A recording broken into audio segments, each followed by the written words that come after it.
cena em que o Sr. Blonde dança ao som da música Stuck in the Middle with You. Esta é a cena mais marcante de Cães de Aluguel e uma das imagens mais reconhecidas de psicopatas sádicos no cinema. Está em algum lugar na mesma linha daquela cena com Anton Chigurh. Fique parado, por favor. Ou com aquela cena com Patrick Bateman. Hey, Paul! Poucas pessoas duvidam que o Sr. Blonde é claramente mentalmente perturbado. Um maluco atirando pra todo lado quase me matou. Do que você tá falando, caramba? A palavra psicopata é a primeira que vem à cabeça, e é exatamente esse o efeito que Quentin Tarantino queria causar. Ele intencionalmente criou seu personagem como um psicopata, e depois confirmou isso diretamente em várias entrevistas. Sr. Blonde, que como vocês sabem, é considerado um dos caras mais maus do filme, pelo menos porque ele é um psicopata. Mas muitas vezes acontece que o diretor e o roteirista, que originalmente são os criadores do personagem, apenas estabelecem a base. Mas o que vemos depois na tela nasce justamente da junção da visão do diretor com a interpretação do ator. E aí, Michael Madsen já não era tão categórico em relação ao seu personagem. Você o vê como uma espécie de psicopata, não é? Não, na verdade não. Acho que a palavra psicopata é simples demais para descrevê-lo. Se tentarmos analisar o Mr. Blonde do ponto de vista da psiquiatria, a imagem de um psicopata puro começa a levantar dúvidas, porque há detalhes que contradizem isso. Por exemplo, ele é sinceramente grato a Joe Cabot por ter lhe enviado pacotes enquanto ele cumpria a pena na prisão. Obrigado por aqueles pacotes que você me enviou lá. Os psicopatas, em geral, quase não sabem sentir, muito menos expressar gratidão sincera em relação a outras pessoas. Mas ele não só é grato, como também diz o quanto isso é importante para ele. É só que isso significa muito para mim. Ou aqui vai outro exemplo. Quando o Sr. White tenta pressioná-lo, ele a princípio parece imperturbável, calmo. O quê? Você vai latir o dia todo, cachorrinho, ou vai morder? Mas assim que a tensão acaba, ele confessa. Meu coração bate tão rápido que parece que vou infartar. Essa é uma reação fisiológica do sistema nervoso simpático, típica de situações de estresse. Em pessoas com psicopatia acentuada, essas reações costumam ser atenuadas ou atípicas. O pulso e a resposta delas podem quase não mudar, mesmo sob ameaça. Mas isso não é tudo. Há uma cena em que ele fica irritado e demonstra aborrecimento porque o policial fala sobre o chefe dele. Seu chefe disse que não houve armação. E o Sr. Blonde de repente explode. Eu não tenho chefe, entendeu, seu filho da mãe? Os psicopatas, no sentido clássico, geralmente demonstram uma certa frieza emocional e não tendem a explosões de raiva, a menos que estejam diante de uma ameaça direta. Então, ele é um psicopata ou não? Hoje vamos tentar descobrir isso.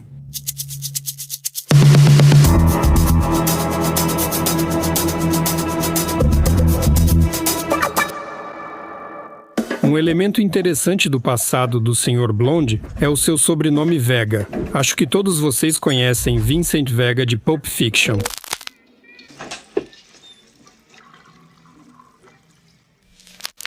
E isso não é por acaso, pois Vic Vega e Vincent Vega são irmãos de sangue no universo de Tarantino. O próprio diretor confirmou essa ligação em uma entrevista e até planejou fazer um prelúdio chamado Double V Vega sobre as aventuras de Vic e Vincent. A ideia era que os eventos acontecessem antes dos dois filmes.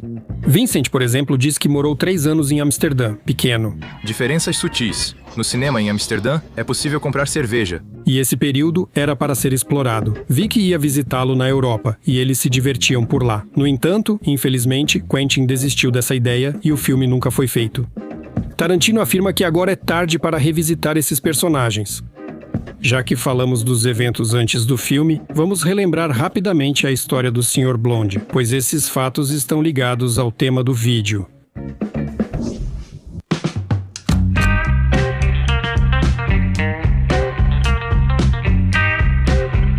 Sendo um velho conhecido da família Cabot, Vic trabalhava para o chefão do crime Joe Cabot e foi pego roubando bens roubados. Ele foi pego no depósito com várias mercadorias. Ele teria uma pena menor se entregasse os comparsas, mas preferiu ficar calado. Ele poderia simplesmente ter ido embora, apenas dizendo o nome do meu pai. Por isso pegou 4 anos de prisão. Atrás das grades, Sr. Blonde não foi esquecido. Joe mandava pacotes e presentes para ele, e Vic agradece por isso quando se encontram após a libertação. Obrigado, Joe. Eu gostaria de ter feito muito mais. Após ser solto, ele precisava de emprego formal para cumprir a condicional. Ed, filho de Joe, simulou a contratação de Vic como funcionário do depósito. Você não vai estar lá, mas em todos os registros vai. Mas logo pediu um emprego de verdade. Quando eu vou voltar? Bem, ao trabalho de verdade. Os Cabots estavam justamente planejando um ousado roubo de diamantes e, como ele era um homem de confiança, decidiram incluí-lo na divisão. Assim, Vic Vega se tornou o Sr. Blonde, um dos 6 assaltantes. Durante o assalto à joalheria, o Sr. Blonde foi designado para conter os reféns. Senhor Blonde e Senhor Blue. O controle da multidão ocorre sobre caixas e clientes. No começo, tudo estava indo conforme o plano, mas então uma das funcionárias apertou o botão de alarme. Foi exatamente esse momento que serviu de gatilho e Vic abriu fogo contra os funcionários e clientes da loja, matando todos friamente. Fomos sortudos por ele não nos atingir ao começar a atirar. A polícia chegou rápido e todos fugiram em direções opostas. Sr. Blonde fez um policial de refém e o levou no porta-malas ao local combinado, onde esperavam por ele o Sr. Pink, o White e o Orange ferido. Sr. Blonde. Agora que conhecemos todo o histórico do personagem, vamos tentar analisar, do ponto de vista médico, se o nosso Sr. Blonde é realmente um psicopata.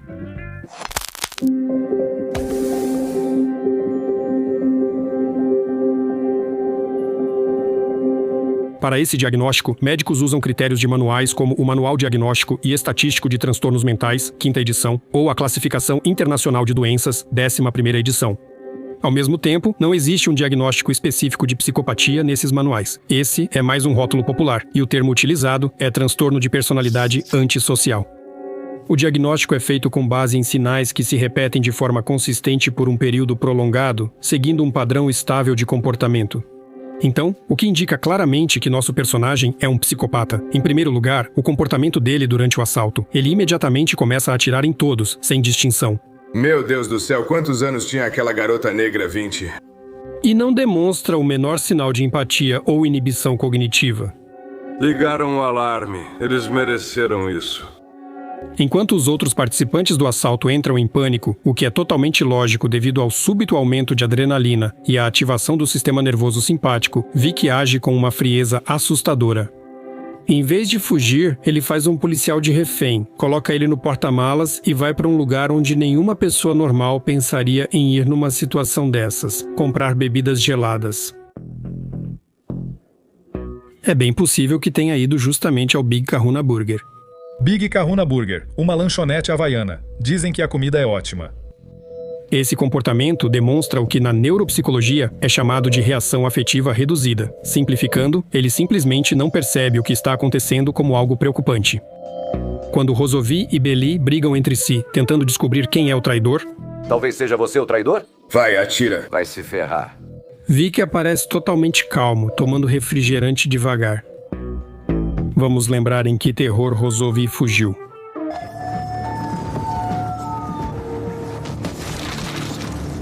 Ô, Sr. White. Vai ficar tudo bem. Diga em voz alta. Olhe para Vic mais uma vez. O que aconteceu com você? Eu pensei que você estivesse morto. Ele está provocando o White intencionalmente para um conflito.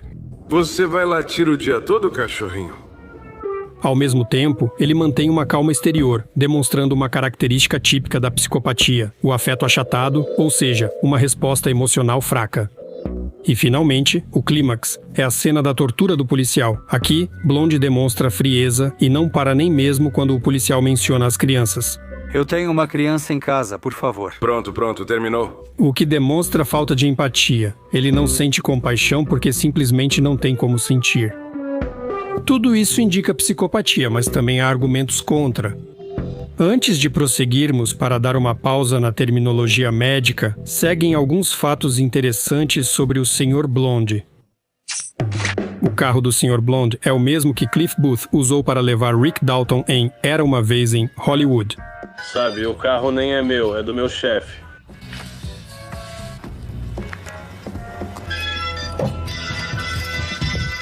Na vida real, esse carro pertence ao próprio Michael Madsen. É um Cadillac DeVille de 1966. Por causa do orçamento limitado do filme, Michael Madsen gentilmente cedeu seu próprio carro para as filmagens de Cães de Aluguel. Aliás, Foi desse carro que Tarantino filmou pela primeira vez sua famosa cena, a visão de dentro do porta-malas aberto, que mais tarde se tornaria sua marca registrada. Vou te mostrar uma coisa. Foi exatamente esse carro que foi usado em Era Uma Vez em Hollywood e o próprio Madsen também conseguiu um pequeno papel no filme. Nossa cidade se chama Jamestown e o garoto assassinado era Jody Janis.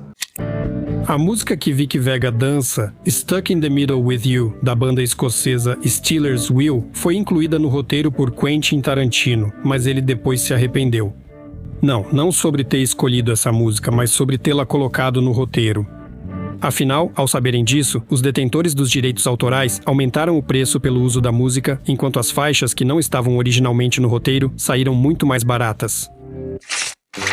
Nós analisamos as características de Vic Vega que claramente indicam psicopatia, mas também há momentos que apontam o contrário.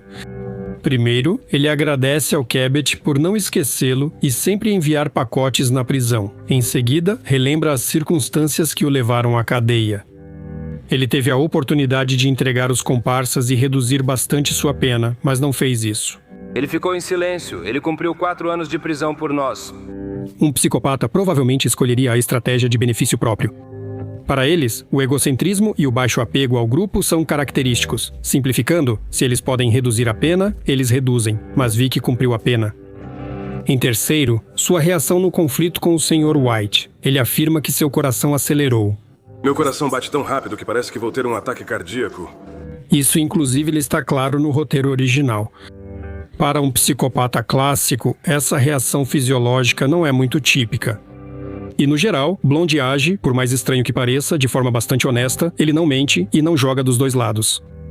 Então, afinal, onde está a verdade? Ele é um psicopata ou não? A resposta aqui depende muito mais de como nós mesmos imaginamos os psicopatas do que do próprio personagem.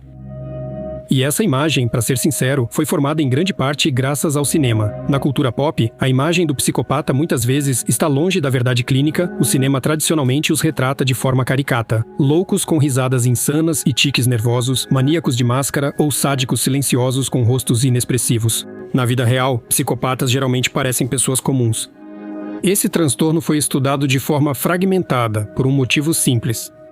Ao contrário da expressão sofrer de transtorno de personalidade, muitos psicopatas não se sentem sofrendo, pelo contrário, eles podem se sentir bastante confortáveis, por isso raramente procuram psiquiatras. Como resultado, sob o olhar atento dos especialistas, geralmente ficam aquelas pessoas com traços psicopáticos marcantes cujo comportamento se torna socialmente perigoso ou está relacionado a crimes. Personagens como Anton Chigurh são, na verdade, uma forma artística extrema da imagem do psicopata. Enquanto, na realidade, para cada Chigurh desse tipo, existem muitas pessoas com características semelhantes que você nem conseguiria reconhecer entre as pessoas comuns. Sem nenhum sorriso maligno no rosto ou carisma infernal, eles podem parecer as pessoas mais comuns. Outro bom exemplo é Lorne Malvo, da série Fargo. Ele combina carisma, inteligência e crueldade. Claramente não pode ser chamado de maníaco sem cérebro. Porém, tanto Malvo quanto Chigurh são figuras um tanto mitológicas, que calculam seus passos de forma genial e não têm nenhuma dúvida. Na vida real, muitos psicopatas não têm a genialidade de Hannibal Lecter. Pelo contrário, um estudo com cerca de 200 casos mostrou que, em média, o nível de inteligência dos psicopatas é abaixo da média. Os psicólogos até criaram o termo mito de Hannibal Lecter. Afinal, o cinema populariza a imagem do vilão genial, enquanto psicopatas reais muitas vezes são impulsivos, não aprendem com os próprios erros e, por isso, acabam repetidamente atrás das grades por violar a lei. Outro mito de Hollywood é que todo psicopata é sempre um assassino maníaco. Sim, quase todos os assassinos em série são psicopatas, mas nem todo psicopata é assim. Só uma pequena parte das pessoas com traços psicopáticos comete crimes violentos graves. Muitos, na verdade, convivem com sucesso na sociedade. Os chamados psicopatas socialmente adaptados fazem carreira nos negócios ou na política, demonstrando a mesma frieza predatória, mas sem cometer crimes. Por fim, existe o mito comum de que psicopatas não sentem nada. Na verdade, eles sentem emoções, só que não de forma tão intensa e um pouco diferente. Alguns são capazes de se apegar à família ou sentir um orgulho egoísta, mas a empatia pela dor alheia ou o verdadeiro arrependimento são praticamente desconhecidos para eles. Por isso, o Sr. Blonde é uma representação mais realista. Ele não é um psicopata puro, mas sim uma pessoa com traços de personalidade psicopáticos bem marcados. A primeira impressão sobre ele é enganosa. Na cena inicial, ele sorri, faz piadas com os colegas e não se destaca muito do grupo criminoso. Esse charme superficial corresponde às descrições da psicopatia, a habilidade de parecer um cara legal. Ele sabe fazer piadas. Ei, Joe, é pra atirar nele? Droga. Mas para ele realmente não custa nada atirar nele. Como fica claro depois do assalto, Vic é um sádico frio com tendências antissociais bem evidentes. Isso é a coisa mais insana que eu já vi. Por que diabos ele contratou um cara desses? Falta de empatia, ele não se importa com nada, não sente culpa nem compaixão e está sempre em busca de emoções fortes, só para sentir alguma coisa. Psicopatas se entediam rápido e buscam adrenalina.